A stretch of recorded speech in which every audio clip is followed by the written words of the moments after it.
Hello दोस्तों, आप सभी का मेरे YouTube चैनल में स्वागत है। आज हम पढ़ेंगे अध्याय 11 धातुओं का रसायन केमिस्ट्री ऑफ नॉन मेटल्स का लेक्चर 6, जिसमें आज का हमारा टॉपिक है धातुओं का रसायन केमिस्ट्री ऑफ नॉन मेटल्स।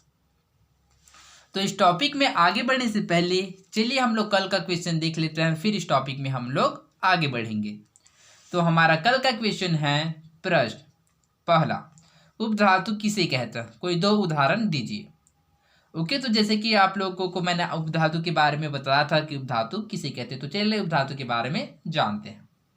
तो कुछ ऐसे तत्व होते हैं, जैसे कि हम लोगों ने जाना था कि कुछ ऐसे तत्व होते हैं जो क्या करता है, धातु और अधातु दोनों के गुण को क्या करता है, प्रदर्शित करता है। ऐसे तत्व को उपधातु कहते हैं, जैसे कि सिलिकॉन हो गया, बोरान हो गया, जर्मेनियम हो गया, ये सभी उपधातु हैं। उपधातु कौन कौन से? जैसे कि सिलिकॉन हो गया जिसको एसआई के द्वारा प्रदर्शित करता है, जर्मेनियम को जीई एवं बोरान को बी के द्वारा प्रदर्शित किया जाता है। ये सभी क्या है? उपधातु है। दूसरा, गैसीय अवस्था की खोज ठोस अवस्था की अपेक्षा देर से होने के कारण लिखिए।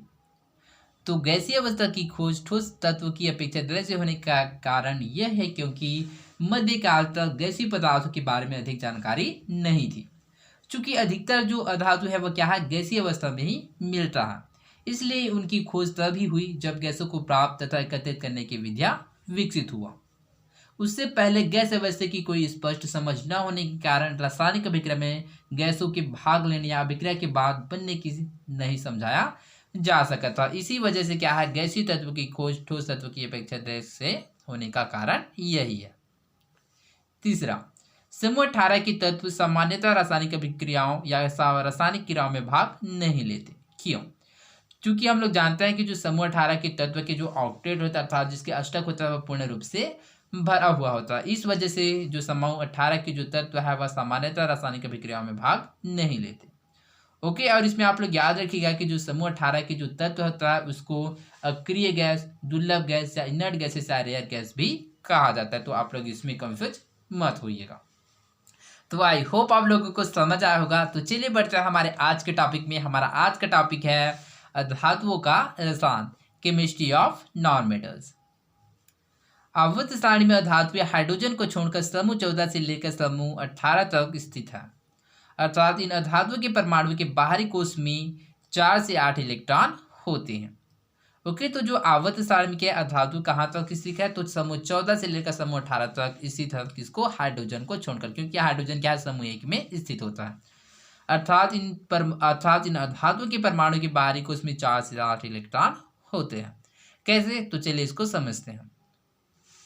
जैसे कि समूह 14 में स्थित जो प्रथम तत्व है कौन सा है? कार्बन। तो कार्बन का जो परमाणु क्रमांक होता है कितना होता है? वह 4 जो 6 होता है। तो चलिए इसको विन्यास करते हैं, इलेक्ट्रॉनिक विन्यास। तो हम पाते हैं 2n4 अर्थात 2 और 4। तो इसके जो पहले कोष में जैसे कि 2 इलेक्ट्रॉन है और इसके जो दूसरे कोष है इसमें कितने इलेक्ट्रॉन है? 4 इलेक्ट्रॉन, 1 2 3 और 4। तो जैसे कि हम लोग देख सकते हैं कि इसके जो अष्टक पूर्ण करने के लिए कितने 4 इलेक्ट्रॉन की आवश्यकता होती है।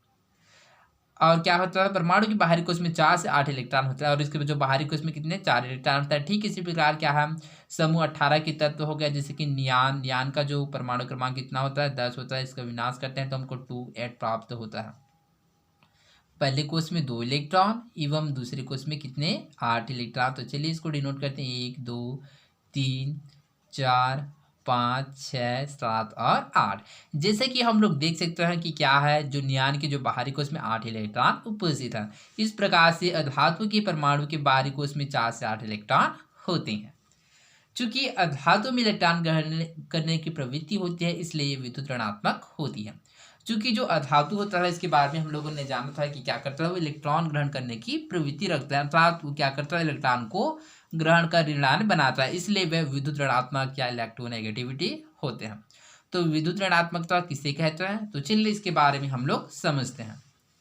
किसी यौगिक के अणु में उसके किसी परमाणु द्वारा साझिक इलेक्ट्रॉन युग्म को अपनी ओर आकर्षित करने की जो प्रवृत्ति होता है उसी को ही विद्युत ऋणात्मकता या इलेक्ट्रोनेगेटिविटी कहते हैं। तो विद्युत ऋणात्मक किसे कहता है? तो किसी यौगिक के अणु में उसके किसी परमाणु द्वारा साझिक इलेक्ट्रॉन युग्म को अपनी ओर आकर्षित करने की प्रवृत्ति है, उसी को ही विद्युत ऋणात्मक या इलेक्ट्रोनेगेटिविटी कहते हैं। कैसे, तो चलिए इसको हम लोग उदाहरण के द्वारा समझते हैं। जैसे कि हम लोग एक यौगिक लेते हैं, जैसे कि हाइड्रोक्लोरिक एसिड HCl। ओके, तो हाइड्रोक्लोरिक एसिड में क्या है, दो क्या है तत्व है, जैसे कि हाइड्रोजन एवं क्लोरीन।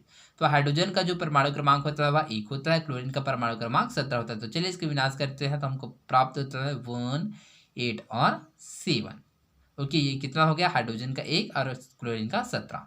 ओके, तो इसके डेफिनेशन से हम जानते हैं कि किसी यौगिक के अणु में उसके किसी परमाणु द्वारा साझे इलेक्ट्रॉन युग्म को अपनी ओर आकर्षित करने की जो प्रवृत्ति होता है उसी को विद्युत ऋणात्मक कहते हैं।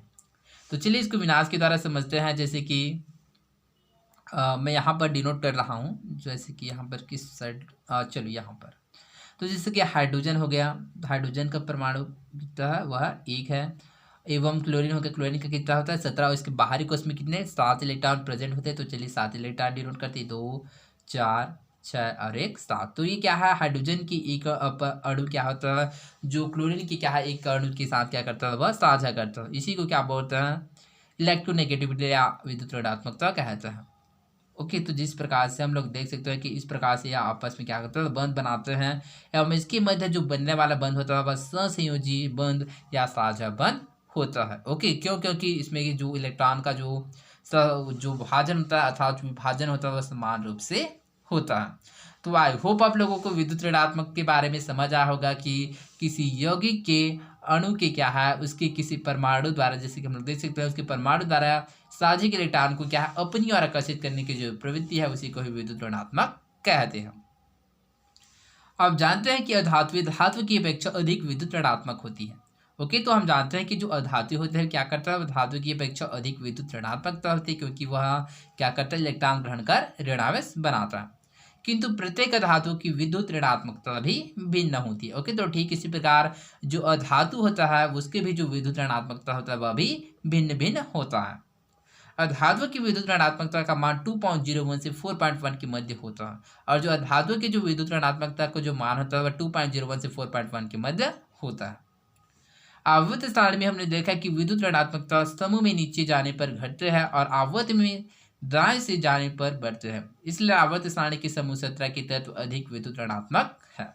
ओके, तो जैसे कि आप लोगों को मैंने chapter 4 periodic classification of elements तत्वों का आवर्ती वर्गीकरण में बताया था कि विद्युत ऋणात्मकता को क्या है, समूह यदि हम लोग क्या करते हैं ऊपर से नीचे आते हैं तो क्या करता है, जो विद्युत ऋणात्मकता का जो मान होता है वो घटता है, किंतु आवर्त में क्या करते हैं हम लोग दाएं से क्या है बाएं से दाएं, आई मीन जो आवर्त में क्या करते हैं हम दाएं जाने पर क्या होता है, अर्थात बाएं से दाएं जाने पर जो विद्युत ऋणात्मकता या जो इलेक्ट्रोनेगेटिविटी का जो मान है वह बढ़ता है। इस वजह से समूह 17 के तत्व क्या होता है, अधिक विद्युत ऋणात्मक होते हैं।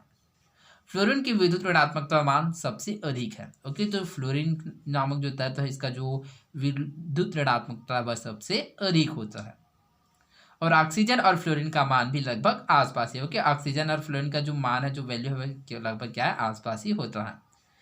विद्युत ऋणात्मकता का मान यह निश्चित करता है कि एक अधातु किसी धातु अथवा अन्य अधातु से किस प्रकार अभिक्रिया करते हैं। ओके, तो विद्युत ऋणात्मकता का जो मान होता है यह निश्चित करता है या फिर यह दर्शाता है कि एक अधातु किसी धातु अथवा अन्य धातु से किस प्रकार से अभिक्रिया करता है। समूह 18 के तत्व को छोड़कर अन्य धातु या रासायनिक अभिक्रियाओं में ऋणायन बनाती है अथवा सहसंयोजी बंध बनाती है। ओके, तो समूह 18 के तत्व को छोड़कर जो समूह 18 के तत्व क्या होता है वह कोई भी अभिक्रिया में क्या करता है, भाग नहीं लेता, क्योंकि उसका जो अष्टक होता है वह पूर्ण होता है। तो समूह 18 के तत्व को छोड़कर जितने भी धातु होता है वह रासायनिक अभिक्रिया में जो भाग लेकर ऋणायन बनाती है अथवा सहसंयोजी बंध बनाते हैं। ओके, तो जैसे कि सहसंयोजी बंध के बारे में बताया था कि सहसंयोजी बंध किसे कहते हैं, तो वह रासायनिक आबंध है जिसमें परमाणु के बीच इलेक्ट्रॉन युग्म का सहभाजन अर्थात समान रूप से विभाजन होता है, उसी को ही सहसंयोजी बंध कहते हैं। जैसे कि हम लोग इसमें देख सकते हो कि हाइड्रोजन एवं क्लोरीन के मध्य क्या बना रहा है, सहसंयोजी बंध, क्योंकि इसमें जो क्या होता है इलेक्ट्रॉन होता है वह समान रूप से क्या हो रहा है, वह विभाजन हो रहा है। आइए अब हम अधातु की कुछ रासायनिक अभिक्रियाओं के बारे में समझें। ओके, तो अधातु की कुछ रासायनिक अभिक्रियाओं के बारे में हम लोग अगले लेक्चर में देखेंगे कि अधातु किस प्रकार से वह रिएक्ट करता है। तो आई होप आप लोगों को समझ आया होगा। तो आज के लिए बस इतना ही, मिलते हैं अगले वीडियो में। धन्यवाद।